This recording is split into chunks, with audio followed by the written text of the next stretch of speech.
Hello students, welcome to Gnanataranga CET coaching classes organized by Government of Karnataka in association with Pre-University Education. I am C.V. Reddy, lecturer in chemistry. So today we are going to discuss about the chemical bonding and molecular structure.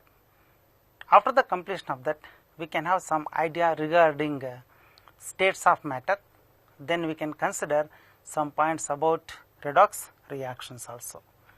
See, if we consider the chemical bonding and also molecular structure, in which we are going to discuss about chemical bond, types of chemical bonds, ionic bond, covalent bond, coordinate bond, hydrogen bond, lattice energy, types of covalent bonds, that is sigma and pi, then hybridization, VSCPR theory and also molecular orbital theory. Now let us consider the chemical bonding. What is chemical bonding? The study of chemical bonds is known to be chemical bonding, in which what is a chemical bond? The force of attraction between two atoms or between two ions or between two molecules is known to be the chemical bond. That is, for example, if we consider between two atoms, hydrogen and also hydrogen, between two ions, that is Na plus and also Cl minus, and also between two molecules, that is, for example, you can consider NH3 and also BF3. Okay, like this. Even one more bond may also be considered, that is known to be the metallic bond. However, we are not discussing metallic bond in this chapter. Let us concentrate on these concepts only here. That is, to begin with, let us have an idea about the ionic bond here. That is, suppose if we consider ionic bond. What is ionic bond? The force of attraction between two oppositely charged ions is called as ionic bond. Two oppositely charged ions, that is, suppose if we take up sodium and also chlorine, ionic bond is usually formed between the alkali metals, lithium, sodium, potassium, rubidium, cesium and francium. They are called alkali metals. And then even we can consider alkali earth metals like beryllium, magnesium, calcium, strontium, barium and also radium, and with halogens. Halogens, they are the salt forming compounds. Halogens, they may be fluorine, chlorine, bromine and also iodine, and even astatine is also an halogen, but we cannot expect the formation of bond between astatine and also any of these alkali or alkali earth metals. Now let us consider the most interesting point with respect to the formation of the ionic bond here. You consider the formation of sodium chloride.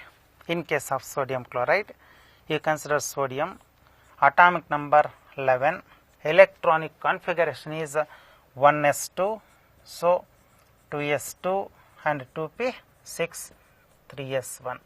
That is, sodium contains one electron in the outermost orbit.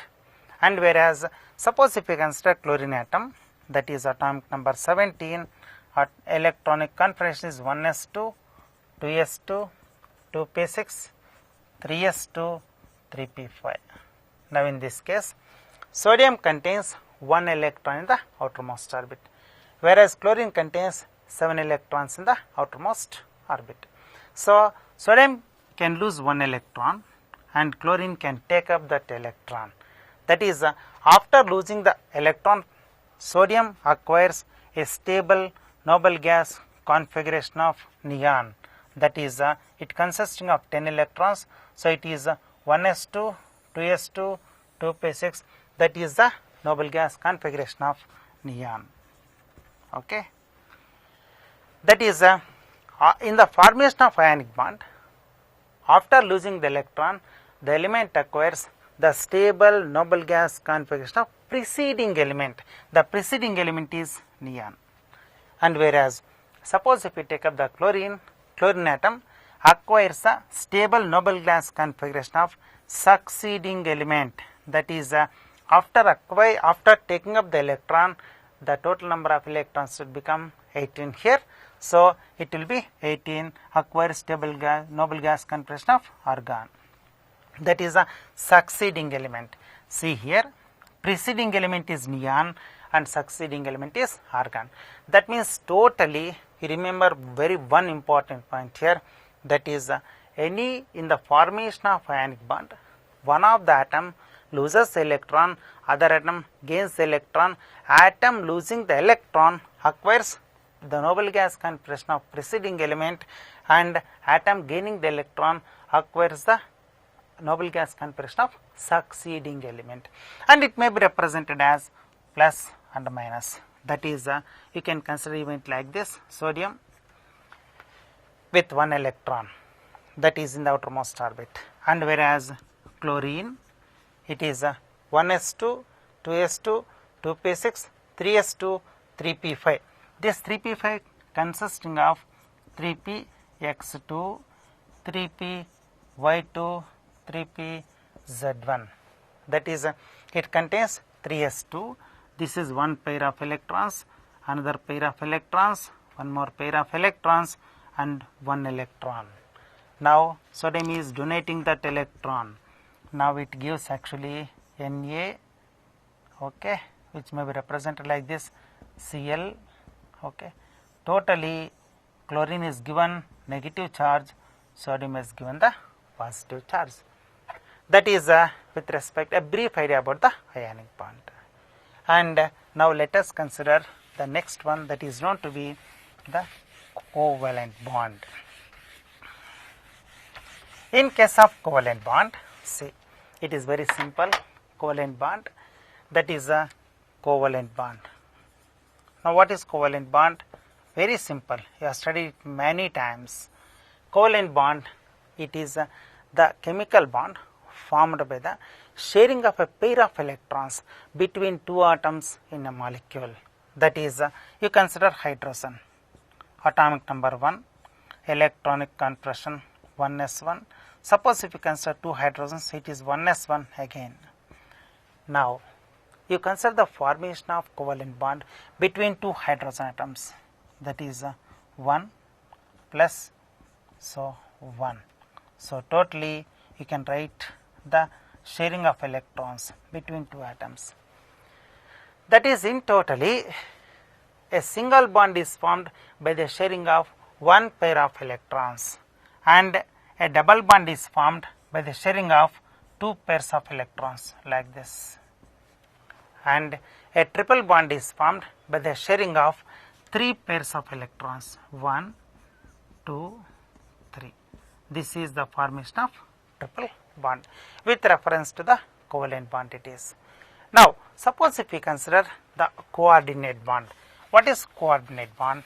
Coordinate bond means here, to consider the coordinate bond, we have to know what is the lone pair of electrons.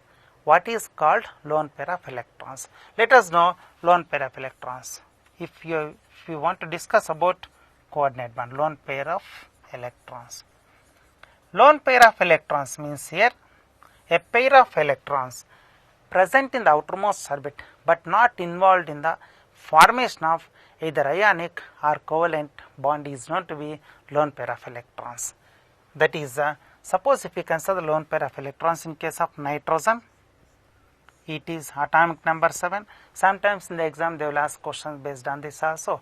How many lone pair of electrons are present in nitrogen and how many lone pair of electrons are present in oxygen, like that also. Or as fluorine, or as even neon also. That is 7.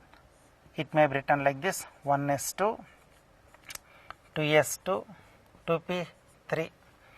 Now the outermost orbit 2s2. According to Hund's rule, you can write it as 2px1, 2py1, 2pz1. So here it is like this, one pair, and this is 3 electrons, 1, 2, 3 electrons. So totally the nitrogen contains one lone pair of electrons. This is the lone pair of electrons present in nitrogen atom. and here these three are unpaired electrons, they can form covalent bonds. That means totally sometimes they will ask questions, that is how many lone pairs of electrons are present in some elements like nitrogen, fluorine, like that. For that what you can remember is you consider 15th group elements, then 16th, then 17th and also 18th group elements. It is Np a square b, that is nitrogen, phosphorus, arsenic, antimony and also bismuth. Np a square b, Np a square b. Then 16th group elements, O s square, oxygen, sulfur, selenium, tellurium and also polonium. And then 17th group elements, that is fluorine, chlorine, bromine, iodine and also astatine. Here 18th group elements, except helium, it is neon, argon, krypton, xenon, radon. You can remember like this, one lone pair of electrons is present in 15th group elements, one lone pair, one. Two lone pairs are present in 16th group elements, and three lone pairs are present in 17th group elements, three lone pairs, and four lone pairs of electrons are present in inert gases. In general, you can remember this is also one of the most important point. With this background, let us know what is called the coordinate bond here. Coordinate bond means it is a chemical bond formed by the transfer of both the electrons from one atom to other atom. That is, you consider the formation of coordinate bond. It is also called as dative bond between ammonia and also boron trifluoride, in which it is like this, nitrogen. Just now I have written nitrogen contains three unpaired electrons. These three unpaired electrons can form three covalent bonds with the three hydrogen atoms. This is ammonia, and it contains one lone pair of electrons, whereas it is boron trifluoride. Now ammonia is a electron rich species, also called as Lewis base.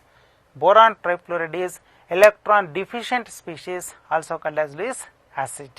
Okay. Now it donates a pair of electrons. This is actually bond between the two molecules, so which may be written like this, NH3, okay, then it is a BF3, that is called an adduct. Adduct means addition compound. Ammonia boron trifluoride, NH3 and then BF3. That is, in total you remember, generally ionic bond is represented with plus and minus sign as, and covalent bond like this, and coordinate bond is represented like this with an arrow mark.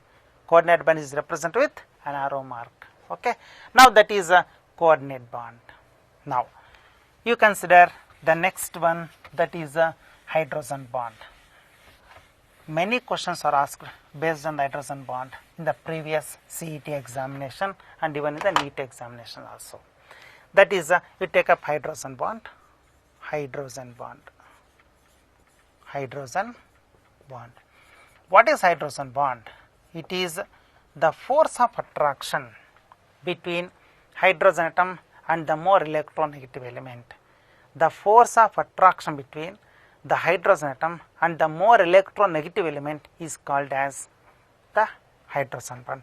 That is, more electronegative element means it may be like oxygen, nitrogen, fluorine, like this. Let us consider one or two important applications with respect to the hydrogen bond, and also types of hydrogen bonds. How many types of hydrogen bonds are there? There are two types of hydrogen bonds. One is called as intermolecular hydrogen bond. Intermolecular hydrogen bond. That is a intermolecular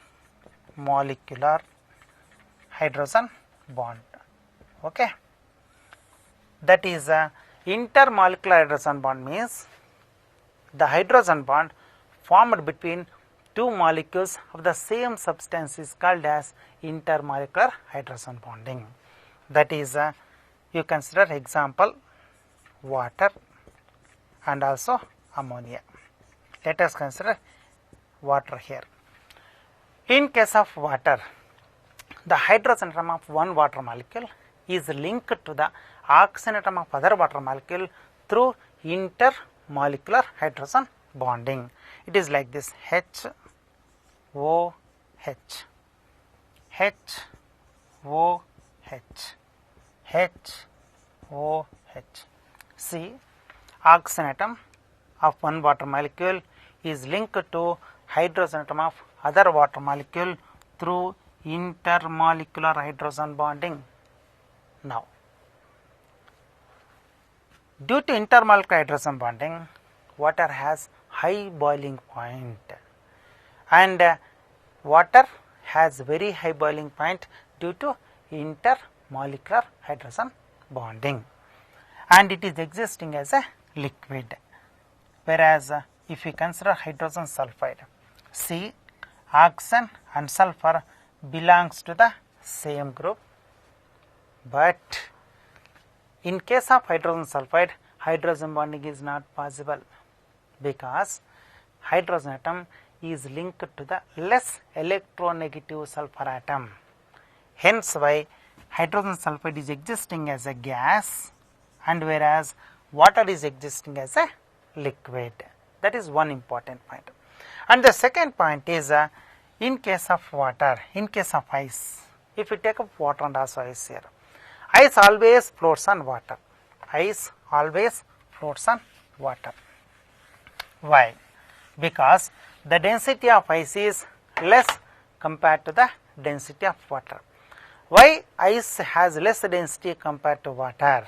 Because in case of ice, see, due to hydrogen bonding, each oxygen atom is tetrahedrally surrounded by 4 bonds, that is, which I can represent like this: H, so O, H, okay. Now it is like this: H, O, H I am considering, see, and here it is like this: H, O, H, again it is H, O, H. Observe it now. In this it is okay. I let it like this, better. H, O, H. This is the best method. See. Okay. Now, in this case, see, observe it now, tetrahedral.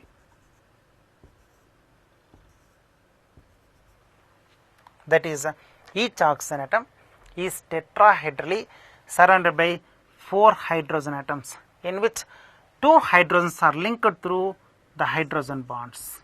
This is hydrogen bond, again this is hydrogen bond, and whereas 2 more hydrogen atoms are linked through the covalent bonds. This is a covalent bond, even this is a covalent bond here, and this leads to the formation of open honeycomb structure, open honeycomb structure, or you may consider it as a cage-like structure, cage-like structure.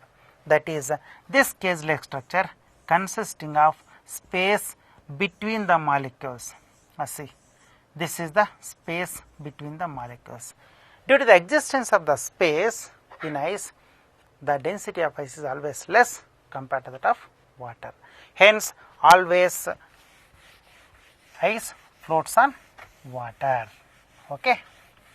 Now, let us consider the ammonia and also phosphine. Even in case of ammonia also, see, hydrogen, hydrogen, hydrogen. Nitrogen atom of one ammonia molecule, nitrogen atom of one ammonia molecule is linked to hydrogen atom of other ammonia molecule through intermolecular hydrogen bonding. This intermolecular hydrogen bonding is responsible for the high boiling point of ammonia when compared to phosphine, because in case of phosphine, say, hydrogen bonding is not possible because hydrogen is linked to the less electronegative phosphorus atom. And in this again nitrogen, and you take up phosphorus, both belongs to the same group, and hydrates of both are expected to have the same properties, but they don't have with respect to this. Okay, that means ammonia ammonia having higher boiling point compared to phosphine. Then you consider one more, that is called as intramolecular hydrogen bonding. Intramolecular hydrogen bond means here intramolecular hydrogen bond, that is intramolecular means within the molecule of the same substance. Hydrogen bonds formed within the molecule of the same substance is known to be intramolecular hydrogen bonding. That is, you can consider example, that is orthonitrophenol. See, this is orthonitrophenol, this is phenol, orthonitrophenol, N double bond O, and this is coordinate bond. Now this type of bonding is called as the intramolecular hydrogen bonding, that is hydrogen bond formed within the molecule of the same substance. In orthonitrophenol, hydrogen atom is linked to the oxygen atom, so it is called as intramolecular hydrogen bonding. And suppose if you consider the paranitrophenol, say, in case of paranitrophenol, OH, now NO double bond O. In case of paranitrophenol, so intramolecular hydrogen bonding is not possible, where intermolecular hydrogen bonding is possible. Okay, that is with reference to the hydrogen bond. Now let us consider the most important one, that is known to be lattice energy. Now lattice energy means the energy required to break 1 mole of an ionic solid into its respective gaseous ions is called as lattice energy. That is, you consider sodium chloride, which is a solid. It dissolves. If you want to break it into respective gaseous ions, some energy is required, that is Na plus gas plus Cl minus gas. Now it is generally represented as U. It is always negative because energy is required to break the molecule into respective gaseous ions. Now remember lattice energy, okay. I'll write Le here. Remember, stability of the compound is directly proportional to lattice energy. Higher the lattice energy, more the stability of the compound. And whereas suppose if we take up the lattice energy in case of the alkali metallic halides here, lithium, sodium, potassium, rubidium, cesium, and also francium. Now for a given halogen like X, LIX, whichever may be the halogen being the same, now the lattice energy from top to bottom decreases. Lattice energy decreases means here LIX having more lattice energy compared to sodium halide, compared to potassium halide, compared to rubidium halide, okay, compared to cesium halide, when compared to francium halide, if forms. Okay, that means totally from top to bottom lattice energy increases for a given halogen. That is with reference to the lattice energy. And even suppose if we consider for a given metal, if it is a lithium fluoride, then lithium fluoride, lithium chloride, lithium bromide, and lithium iodide. In such a case, the lattice energy of lithium fluid is more compared lithium chloride, compared lithium bromide, compared lithium iodide. That means as atomic radius increases, automatically lattice energy decreases. That is with reference to lattice energy. Now suppose if we consider the types of covalent bonds, it is there, types of covalent bonds. You know about the types of the covalent bonds. One is called as sigma bond, types of covalent bonds.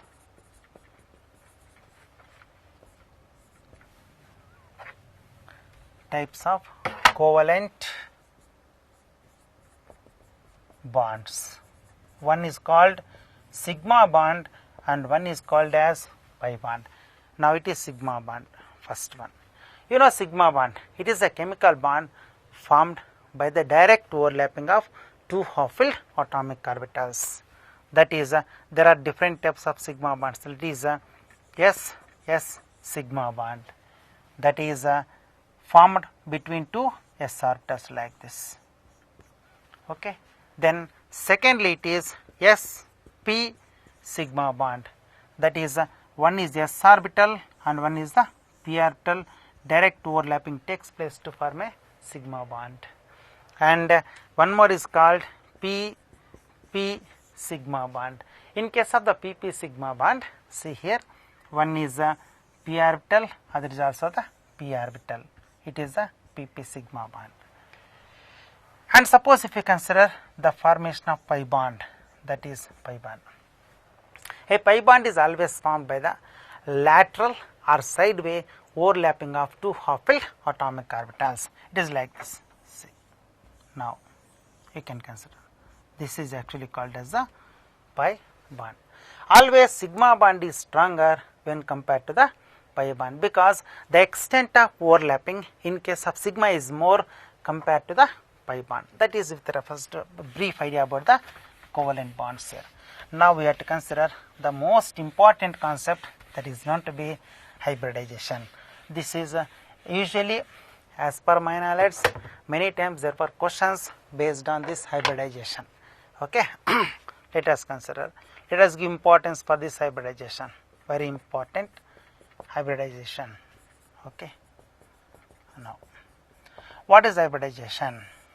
The phenomena of reshuffling of orbitals and redistribution of energy among the orbitals to form new orbitals of similar shape, similar size and equal energy is known to be hybridization.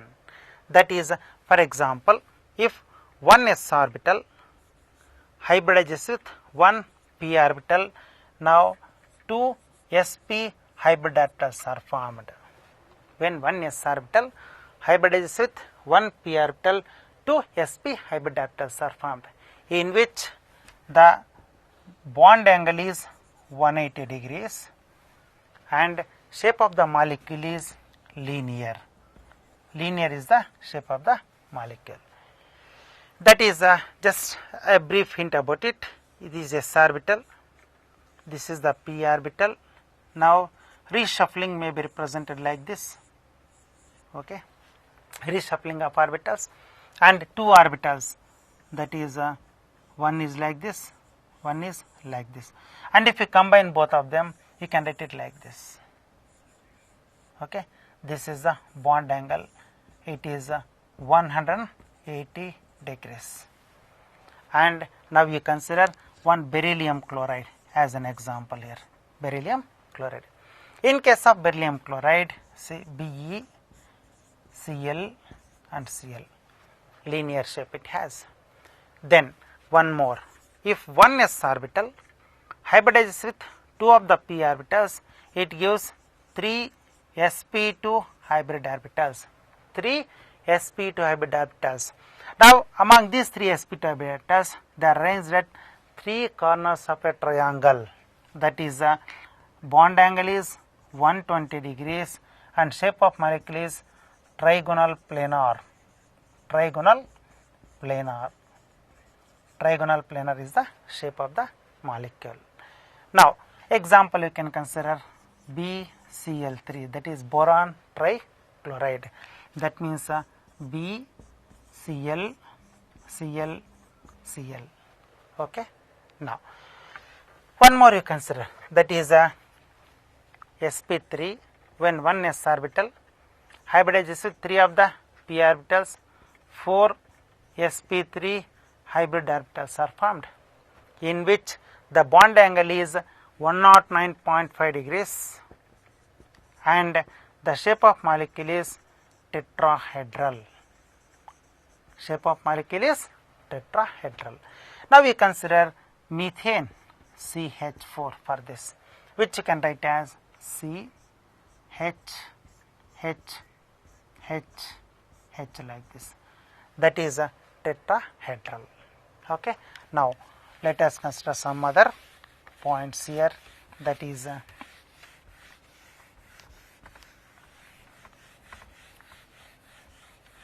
when 1 s orbital hybridizes with, it is a fourth one I think, 1 s orbital with 1 p orbital, 3 p orbitals and with 1 d orbital, it is called sp3 d2. It is sp3 d2 hybridization, and it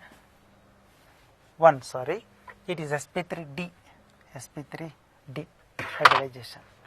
That means in which, see here, the shape of molecule is trigonal bipyramidal and bond angle is 120 degrees and also 90 degrees. Shape of molecule is trigonal.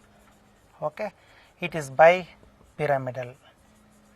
Trigonal bipyramidal. Okay. That is we can consider PCl5 as the example here. PCl5, phosphorus pentachloride. See, which may be written like this. Okay, phosphorus. Now this is 120 and this is 90. PCl5. Trigonal bipyramidal. And one more you consider, that is when 1 s orbital hybridizes with 3 of the p orbitals, and 2 of the d orbitals, it is sp3 d2. sp3 d2, in which the bond angle is 90 degrees, and example you can consider, the shape of molecule is the octahedral. And here, see, example we can consider sulfur hexafluoride SF6. I'll write it here. See, you can write octahedral shape like this. S 1 2 3 4 5 6. SF6. This is octahedral shape. Now we take up one more, that is 6th one. When 1 s orbital hybridizes 3 p orbitals and also 3 d orbitals, it is called as sp3 d3. That means totally 7 hybrid orbitals are formed there. That is so in which the bond angle is found to be, see, shape of molecule pentagonal bipyramidal. Pentagonal, it is bipyramidal. Pentagonal bipyramidal, and bond angles are 90 degrees and also 72 degrees. That is which you can write like this. See, example IF7. Iodine heptafluoride. It is iodine 1 2 3 4 5. It is like this. Iodine heptafluoride. Okay, it is iodine heptafluoride. This is brief account regarding the hybridization. But if they give the molecule, for example, they will give SF6, how to find the hybridization? They will give SO42 minus, how to find the hybridization? Now let us consider the technique with respect to it now. How to find the hybridization? To the maximum extent we can use it. See, let us consider some molecules also here. That is now I will write N is equal to half into VMCA, V plus M minus C plus A. Let us know what is this V, M, C and also A here. That is again I will write one more L, that is N minus M minus D. L means number of lone pairs. This can be used to find the hybridization and also can be used to find the number of lone pairs of electrons. Now here N is called number of hybrid orbitals, number of hybrid orbitals, and then V is the number of valence electrons, number of valence electrons, and then M is number of monovalent atoms, number of monovalent atoms, and then C is a number of positive charges,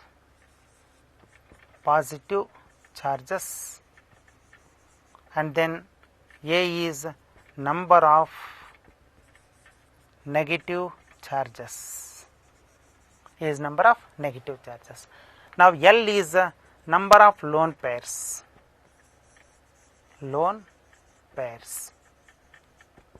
and whereas D is number of bivalent atoms,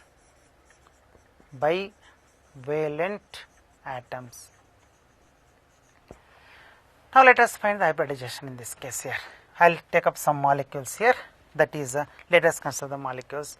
First I will take water, then ammonia, then sulfur trioxide, and then it is I will take up the molecules having some positive charges, that is NH3 plus and then H2O plus, and let us consider some molecules having negative charges also, that is SO4 2 minus and ClO3 minus, some molecules. Okay, now let us consider here. I will take up the ammonia or water and also sulfur trioxide first. Now I will take up ammonia molecule. In case of ammonia, the central atom is nitrogen. Nitrogen contains 5 valence electrons. Number of valence electrons in nitrogen is 5 because atomic number 7, 1s2, 2s2, 2p3. Apply the formula here. N is equal to N half into V. What is V? Number of valence electrons. How many valence electrons are present there? 5 minus M. Number of monovalent atoms. Number of monovalent. How many monovalent atoms are there? 3. 5 plus 3. How many positive ions are there in ammonia? No positive ions. So it is 0, minus 0. Any negative charge on ammonia? No. It is again 0 only. So totally half into 8, that is equal to 4. Let us consider number of hybrid orbitals here. Now based on the number of hybrid orbitals, you can find the hybridization. That is here I will give an idea about it. See, N, if it is 2, 3, 4, 5, 6, 7. Type of hybridization will be, if it is 2 sp, 3 sp2, okay. If it is 4 sp3, 5 sp3 d6 sp3 d2, 7 sp3 d3. Okay. Now number of hybrid orbitals is 4. So the hybridization in case of ammonia is sp3. What is hybridization? sp3. If hybridization is sp3, what is the expected shape? Tetrahedral. And what is the bond angle? 109.5 degrees. That is expected. Really, we can discuss with respect to VSEPR theory. And then, like that, you consider even for water molecules also, for water. And in case of water oxygen, atomic number 8, electronic configuration 1s2, 2s2, 2p4. So, how many valence electrons are present in this? 4 plus 2, 6 valence electrons are present here. Now, here it is n is equal to half into 6 valence electrons, that is V is 6. Number of monovalent atoms 2.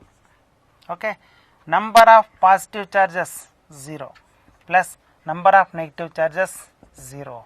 That is totally it is half into 6 plus 2 8, totally 4. Again hybridization is sp3 because see 4, number of hybrid atoms is 4, so it is referred to sp3 hybridization. If sp3 is hybridization, what is the expected shape? Tetrahedral. What is the expected bond angle?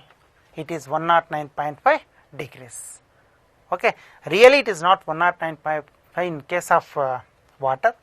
That can be explained based on the VSEPR theory in the next concept. Okay, that is with respect to this. And now, suppose if I consider the next molecules having positive charge, it may be NH3 plus. Okay, and also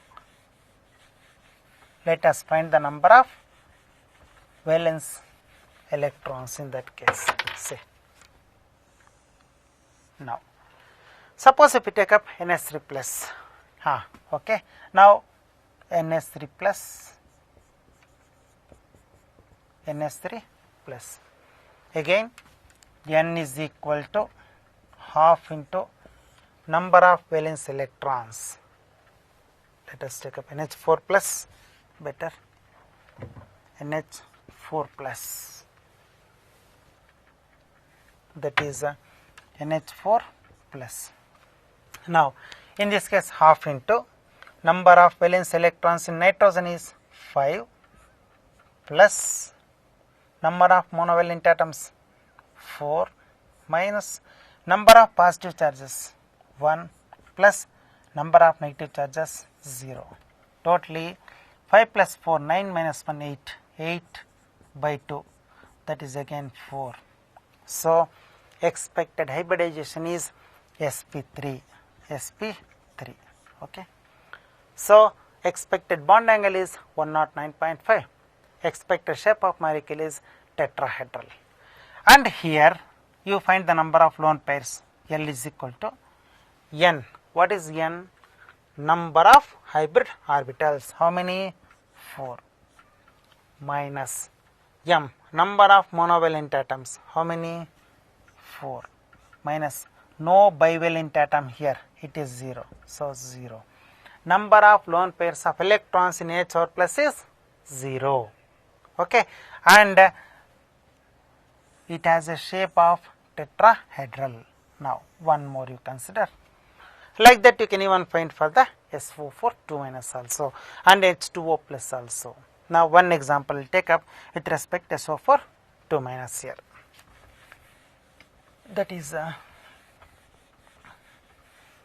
in case of SO4 2 minus sulfur, again sulfur, you consider SO4 2 minus sulfur. So, how many valence electrons in sulfur? Oxygen sulfur belongs to the same group. Sulfur atomic number 16, it is 1s2, 2s2, 2p6, 3s2, 3p4, 6 valence electrons in sulfur. Now, it is n is equal to half into number of valence electrons is 6 plus number of monovalent atoms. There is no monovalent atoms in case of sulfate ion, containing only bivalent atoms. Number of monovalent atoms will be 0 minus number of positive charges 0 plus number of negative charges 2. So it is 6 plus 2 8, 8 by 2, that is again 4. So it is hybridization is sp3. sp3 is the hybridization.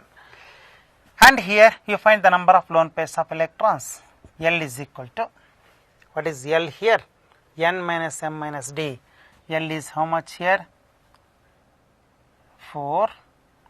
N is 4 minus, no monovalent atoms. So minus bivalent atoms is 4 0. No lone pair of electrons.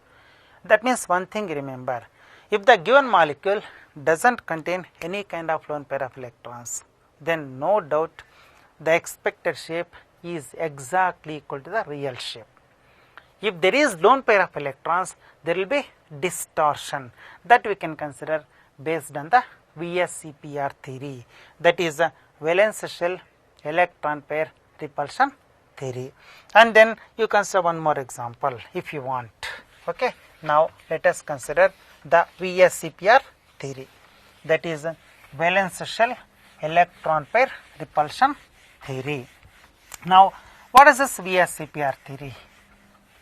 Now actually according to VSEPR theory, we have to discuss importantly about water and also ammonia. According to VSEPR theory, valence shell electron pair repulsion theory, the lone pair repulsion is more compared to lone pair bond pair repulsion, which is again more compared to bond pair repulsion. This is according to VSEPR theory. Okay. Now let us apply this VSEPR theory to molecules like ammonia and also water here. That is I will take up water molecule, water and also ammonia molecule. In case of ammonia or water, expected hybridization is sp3. sp3 is the expected hybridization, and whereas the expected shape, this is expected, I am writing expected shape of molecule is that means structure or geometry we can consider. Expected geometry is tetrahedral. Okay. And expected bond angle is bond angle. Expected is 109.5 degrees in both. But actually in case of this water molecule, in case of the water molecule, see that is correct bond angle is 104.5 degrees. That is expected hybridization in case of water is sp3, and even in case of ammonia also sp3. And expected geometry is tetrahedral. In both, expected bond angle is 109.5 degrees. But water contains 2 lone pairs of electrons, and whereas ammonia contains 1 lone pair of electrons, which you can write H O H.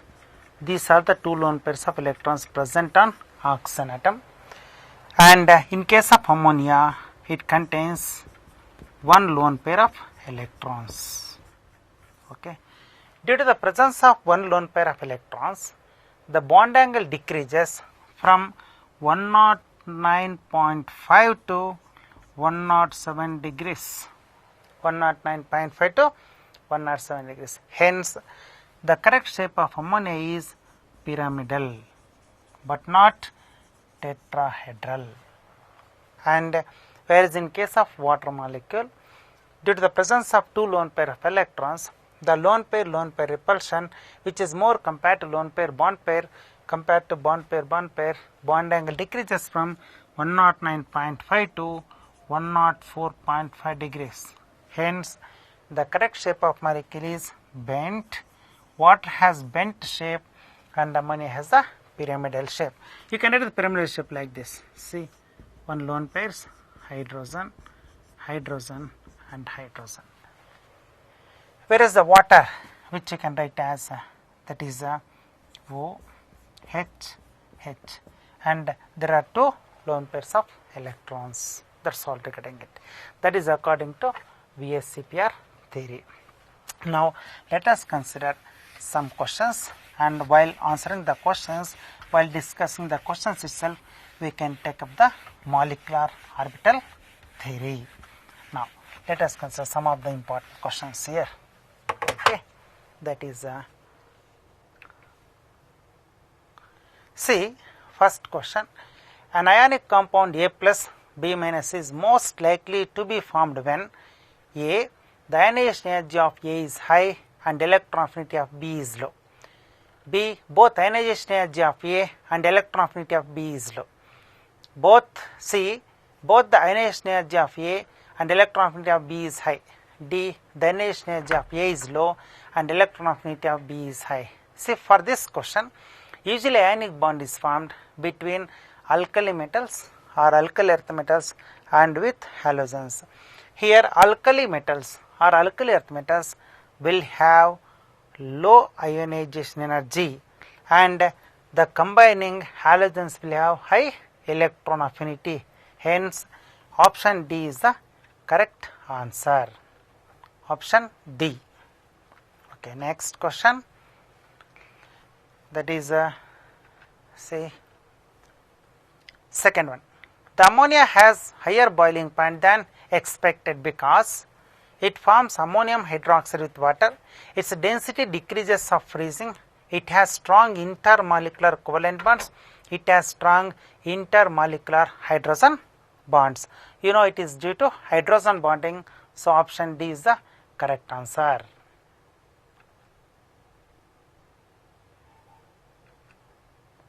See, question number 3. In BCl3, the hybridization state of boron is sp, sp3d, sp3, sp2. You know how to calculate, that is using the formula, that is BCl3, boron trichloride. In this case, the formula to be used is N is equal to half into V plus M minus C plus A.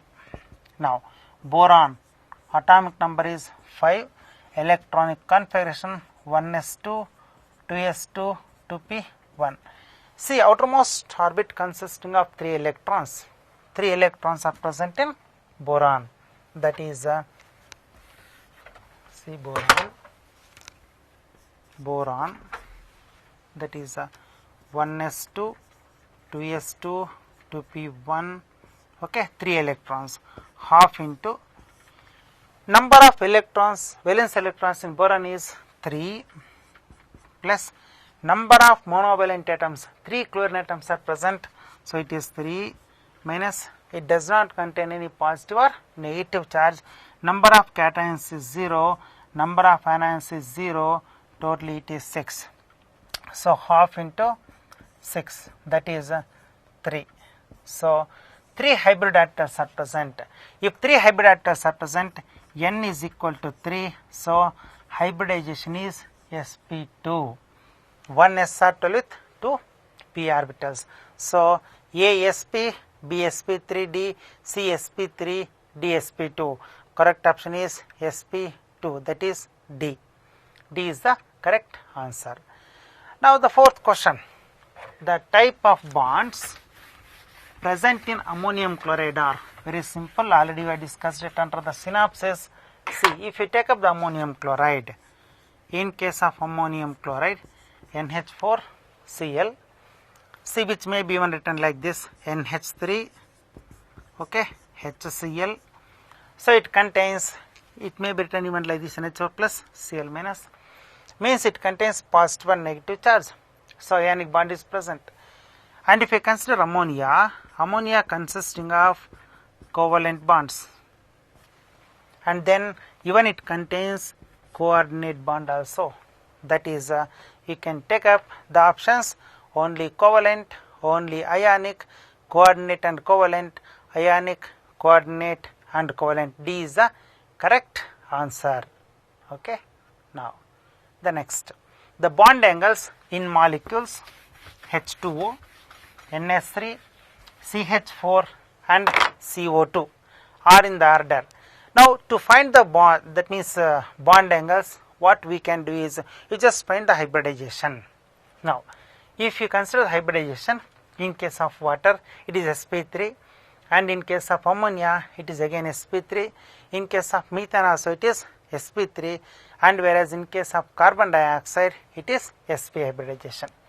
And that is suppose if you consider water, the bond angle in water is 104.5 degrees, and in case of ammonia it is 107.5 degrees, and in case of methane it is 109.5 degrees, and in case of carbon dioxide it is 180 degrees.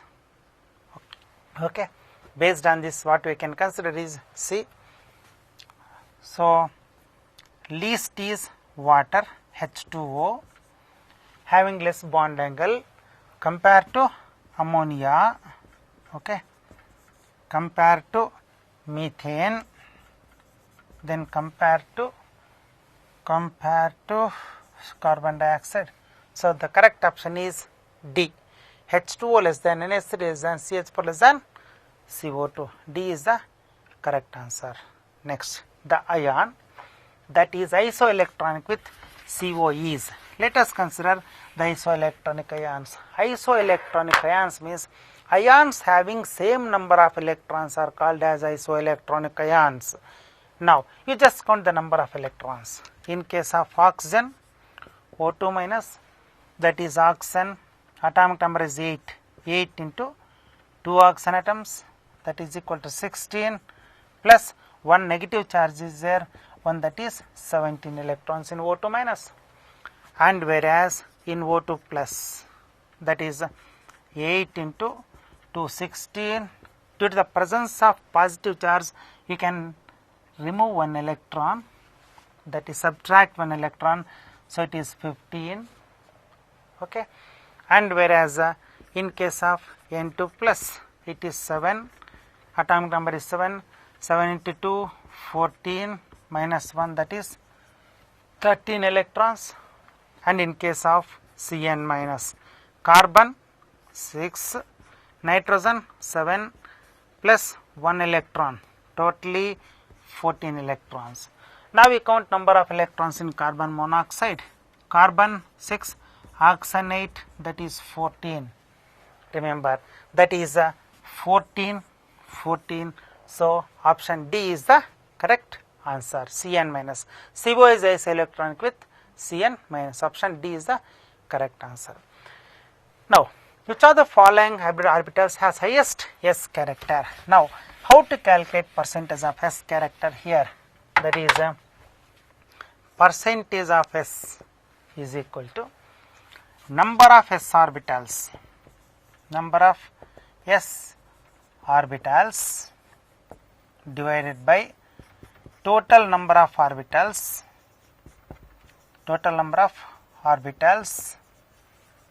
into 100. Now we calculate for sp3, it is in sp3 it is 1 s orbital divided by total number 3 plus 1, 4 into 100, that is 25%. And sp3d, B, that is A, B is sp3d, 1 s orbital divided by total number of orbitals will be 1 plus 3, that is 4 plus 1, 5, totally 1 by 5 into 100, that is 20%. And whereas C, that is D sp2, 1, 2, 3, 4 orbitals, 1 s orbital into 100, now it is again 25%. And one more, that is D sp2 d 1 s orbital that is divided by how many? 2 plus 1 3 okay, into 100, that is 33.3%. 25%, 20%, 25%, 33.3%. That is totally D is the correct option. That is sp2 has higher percentage of S character. One more thing, remember, increase in S percentage of S character decreases the electronegativity. That is electronegativity is inversely proportional to percentage of S character. Percentage of S. That is lower the percentage of S character, higher the electronegativity. Okay. Now, hence why Sp is more electronegative compared to Sp2 compared to Sp3. So, correct option is D here. Again, one more. The maximum possible number of hydrogen bonds a water molecule can form is, see, in case of water molecule, you can write number of hydrogen bonds H, O, H. Now, this oxygen can form 2 hydrogen bonds like this, and it is one more H, O, H, and it is this hydrogen can combine with one more oxygen with one more hydrogen bond. Again, this may also combine with one more oxygen with one more hydrogen bond. So, totally 1, 2, 3, 4 hydrogen bonds are possible. So, option D is the correct answer. Then see, both, next question, both BF3 and NF3 are covalent compounds, but BF3 is non-polar while NF3 is polar. Let us consider the reason. They have given atomic size of boron is smaller than that of nitrogen. Nitrogen is more electronegative than boron. BF bonds have less polarity than NF bonds. BF3 is planar, but NF3 is pyramidal in shape. C. That is boron trifluoride. This is boron trifluoride. The shape is triangular planar. Okay. Whereas if we consider NF3, it contains a lone pair of electrons. Hence, it has pyramidal shape 1, 2, 3. So, that is bond moments. We can consider both BF3 and NF3 as covalent compounds. Both BF3 and NF3 are non-polar, but BF3 is non-polar while NF3 is polar. This is the reason. That is BF3 is planar, but NF3 is pyramidal shape. Hence, why the answer is D. Okay, D is the correct option. Now, 10. A diatomic molecule is stable only when number of bonding and anti-bonding molecular orbitals are equal, number of electrons in bonding and anti-bonding molecular orbitals are equal, the bond order is 0, number of electrons in bonding molecular orbitals is greater than in anti-bonding molecular orbitals.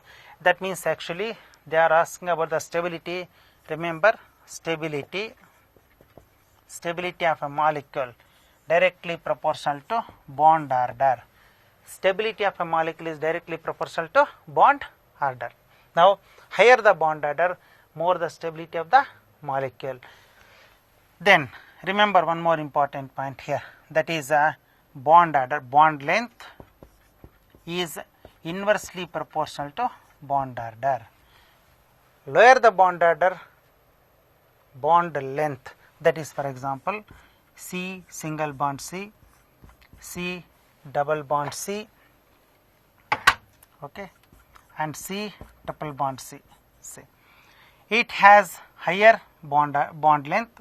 C single bond C bond length is more compared to C double bond C compared to C triple bond C. what it indicates here, as the bond order increases, bond length automatically decreases. As the bond order increases, bond length decreases, means bond length is inversely proportional to bond order here. And one more important point here, diatomic molecule is stable only when they are asking bond order. How do you calculate bond order? Bond order is equal to NB minus Na by 2. If you want to get the positive bond order, NB must be greater than Na. NB must be greater than Na. What is NB? Number of electrons in bonding molecular orbitals. What is Na? Number of electrons in anti-bonding molecular orbitals.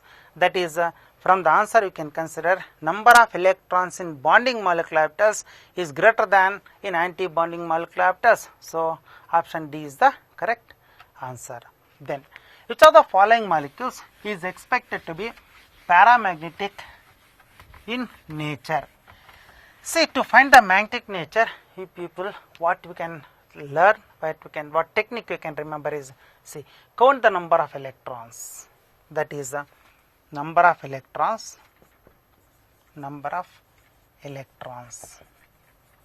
in the molecules. Which of the following molecules is expected to be paramagnetic in nature? See, number of electrons.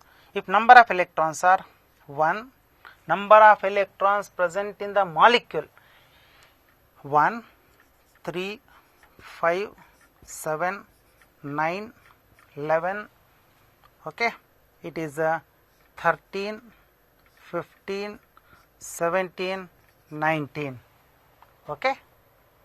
Then these are all paramagnetic, no doubt. Then if the number of electrons are 2, 4, 6, 8, 10, 12, 14, 16, 18, 20. In this case, except 10 and 16, these two are paramagnetic, remaining all are diamagnetic. Paramagnetic means slightly attracted by magnetic field, diamagnetic means repelled by the magnetic field. Now consider the option. Option A is given as nitrogen. Nitrogen means 2 nitrogen atoms, so that is 7 plus 7, that is 14. 14 is diamagnetic. Then B, hydrogen. Hydrogen 1 plus 1, that is 2. 1 plus 1 is 2. That is again 2, it is diamagnetic only. Then C, beryllium, Be2, that is beryllium atomic number 4, helium, boron, beryllium, okay, plus 4, it is 8, okay. You know hydrogen, then it is helium, lithium, beryllium, with the number 4 plus 4, it is 8. 8 is again diamagnetic only, diamagnetic, okay. Now you consider the next one, D, oxygen. Atomic number of oxygen is 8, okay. It is 8 plus 8, 16. With 16 electrons, it is found to be paramagnetic. That is option D is the correct answer, okay. Now, in which of the set of the species are all species paramagnetic, they are asking, okay. All the species are paramagnetic, they are asking, okay. Now just the same technique you can use, that is boron, B2, so 2 into 5, 5 is atomic number of boron, so 10 electrons. Then it is of oxygen, O2, it is option A, okay. Oxygen 8 into, that is 2 into 8, 16, that is again paramagnetic. And nitrogen, in case of nitrogen, it is 2 into atomic number 7, 14. So this is actually diamagnetic, paramagnetic, paramagnetic, okay. Now we take up one more, that is option B, in which B2, B2 is paramagnetic. Now again O2, that is again paramagnetic. and you consider Li2, lithium, atomic number 3, 3 plus 3, 6, 6 is diamagnetic. Now, option C, again it is a B2, B2 is paramagnetic, F2, you consider F, 9, that is 2 into atomic number of fluorine is 9, so it is 18, 18 is again diamagnetic. Then oxygen, O2, O2 is paramagnetic, even that is not the correct option. Now you consider D here, in which B2, that is paramagnetic, okay. Then O2, that is also paramagnetic, and it is N2 plus, okay, that is N2 plus.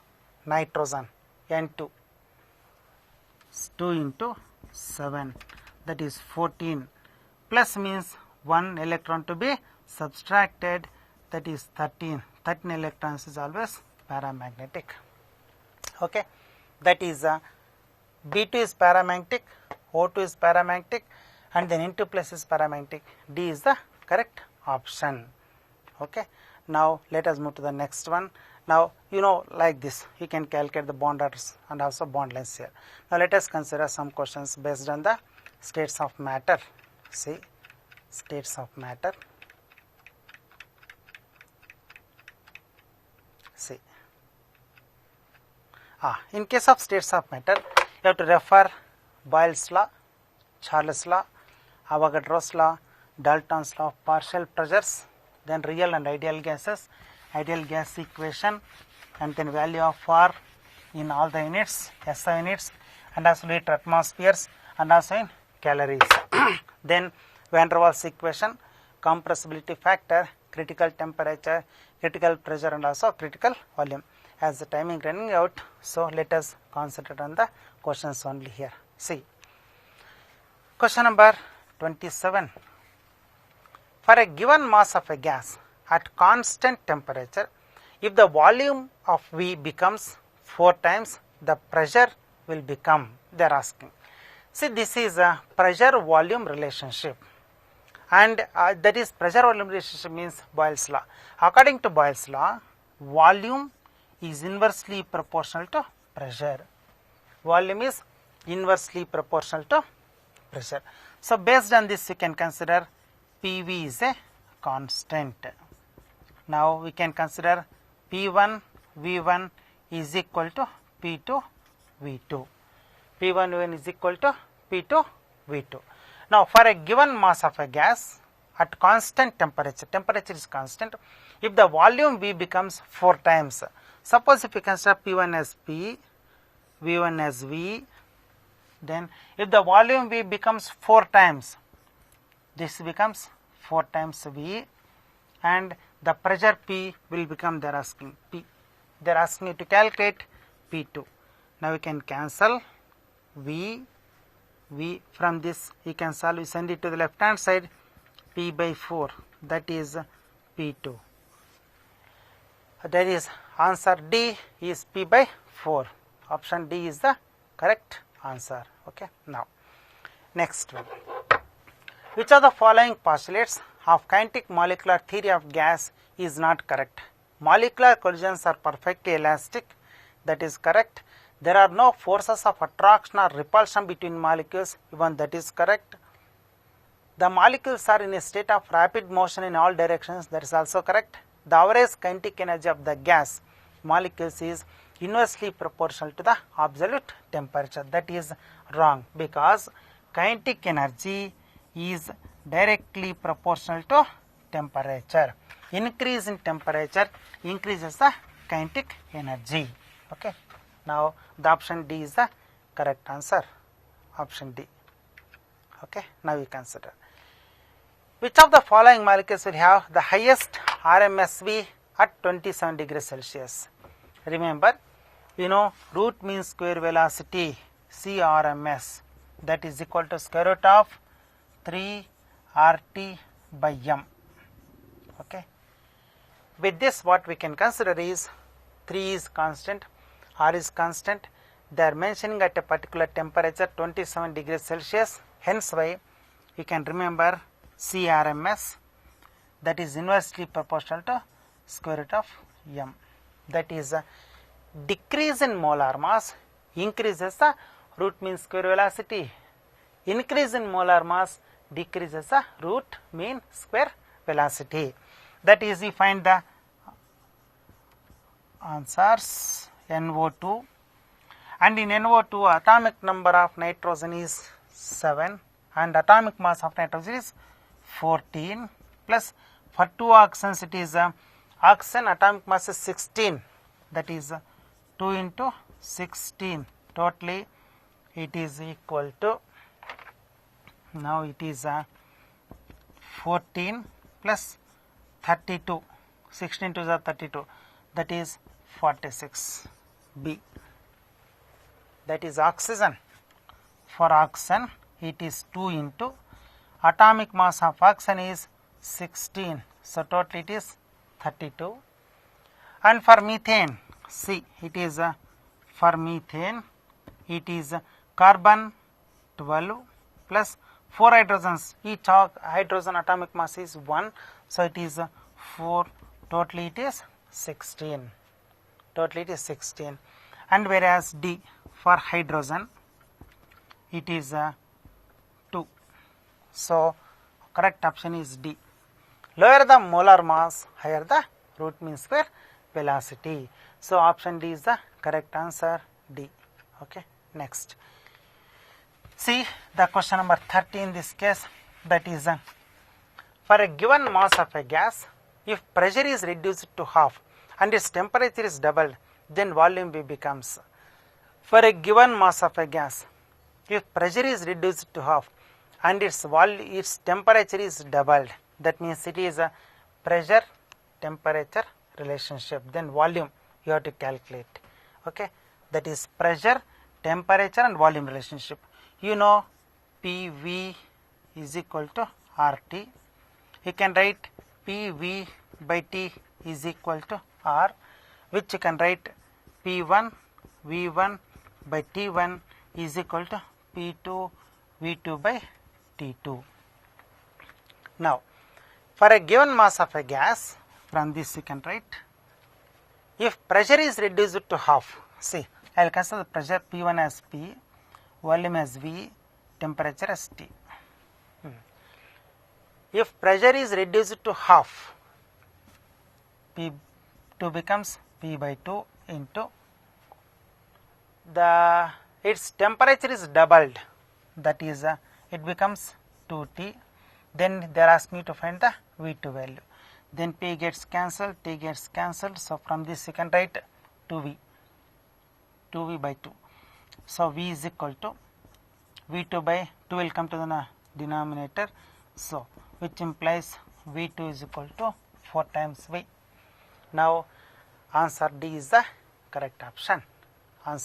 Option D is the correct answer. Okay. Now D. Next, see, this is a direct question. Compressibility factor. For ideal gases, PV is equal to PV by nRT is, there is a compressibility factor represented as Z here, equal to 0, greater than 1, less than 1, equal to 1, that is D is the correct answer. Remember, for ideal gases, for ideal gas, Z, compressibility factor is equal to 1, and if Z is greater than 1, the gas is less compressible. If Z is less than 1, the gas is expected to be more compressible. Okay. Now, the next, the answer for that is D.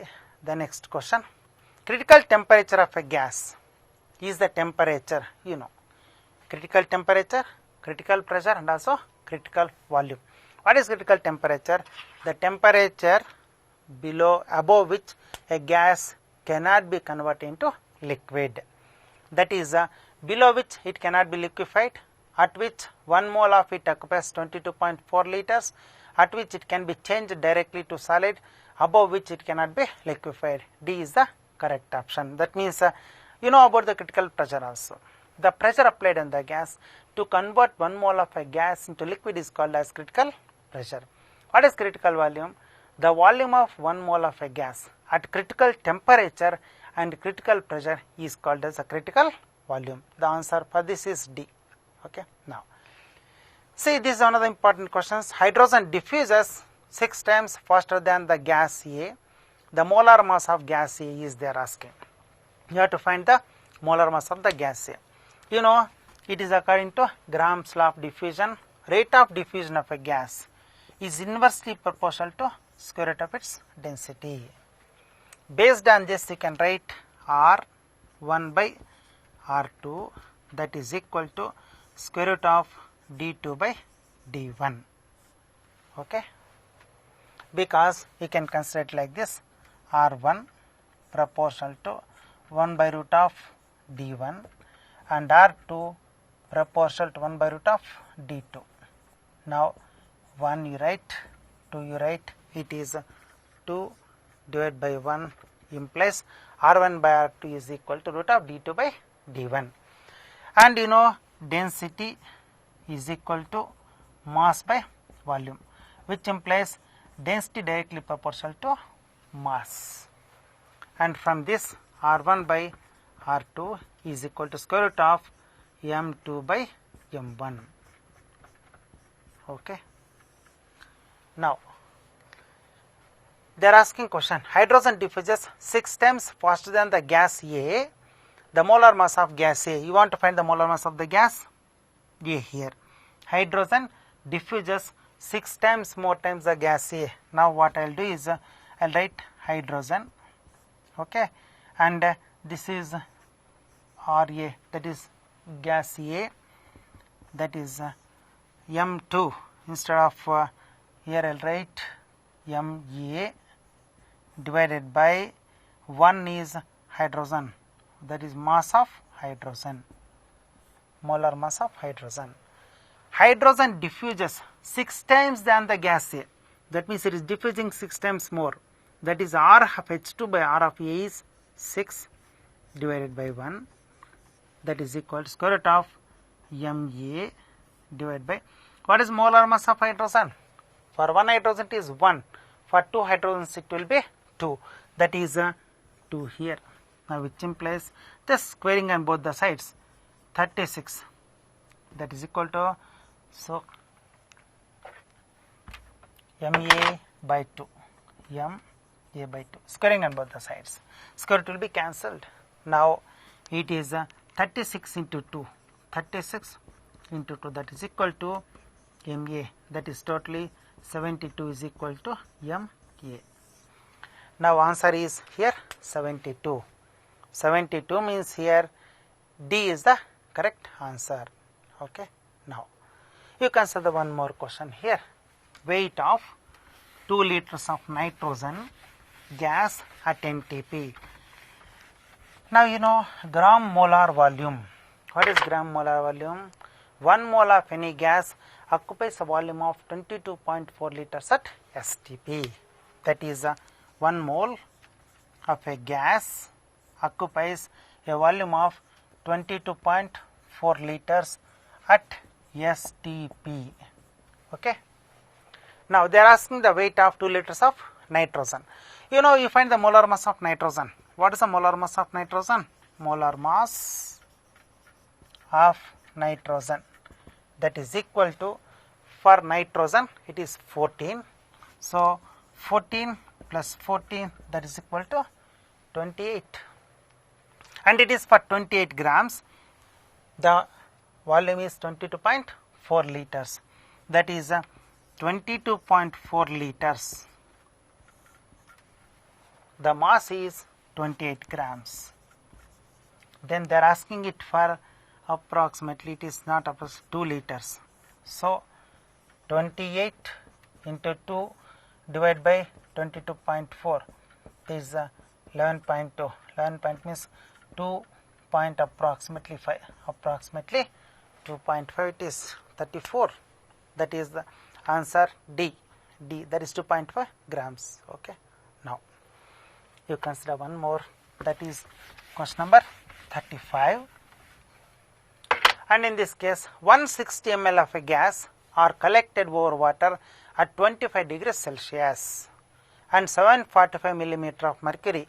If aqueous tension at 25 degrees Celsius is 23.8 millimeter of mercury, then pressure of dry gas, see, pressure of dry gas, that is equal to total pressure minus aqueous tension. What is aqueous tension? Pressure due to water vapor is called as aqueous tension. Okay, that is 745 millimeter of mercury, 745 minus 23.8, it is around 721.2. So the correct answer is D. D is the correct answer. Okay, here.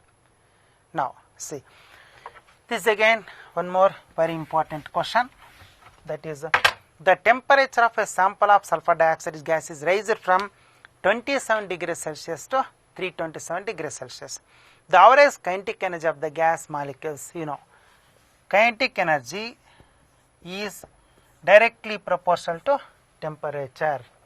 Kinetic energy is directly proportional to temperature. Now the temperature is raised from 27 degrees Celsius to how much? 327 degrees Celsius. Okay, 27 means you convert into kelvins, 27 plus 273, that is 300 kelvins. Now it is increased from 300 kelvins to 327 plus 273, that is how much? 600 kelvins. See, remember the temperature is doubled, so kinetic energy is also doubled. Now see, D is the correct answer, because as the temperature is doubled, kinetic energy is also doubled. Okay, now see the next question, that is D is the correct answer. Root mean square velocity of sulfur dioxide gas becomes the same as that of methane at 27 degrees Celsius when the temperature is, you know, root mean square velocity CRMS directly proportional to, that is equal to square root of 3 RT by M. Based on this, they are considering root mean square velocities of sulfur dioxide and also methane, they are making it equal. Based on this, we can consider T1 by M1, that is equal to T2 by M2, because they are considering sulfur dioxide and also the methane. If you consider from this, you can derive this formula, T of sulfur dioxide by M of sulfur dioxide, that is equal to T2, that is of methane, T of methane divided by T of it is M of methane. Okay, now T at what temperature, that is root mean square velocity of sulfur dioxide gas becomes the same as that of methane, that is you have to find T SO2. You know molar mass of sulfur dioxide. How do you calculate? For sulfur it is 16, and for 2 oxygens it is 30. For sulfur it is 32. For sulfur it is 32.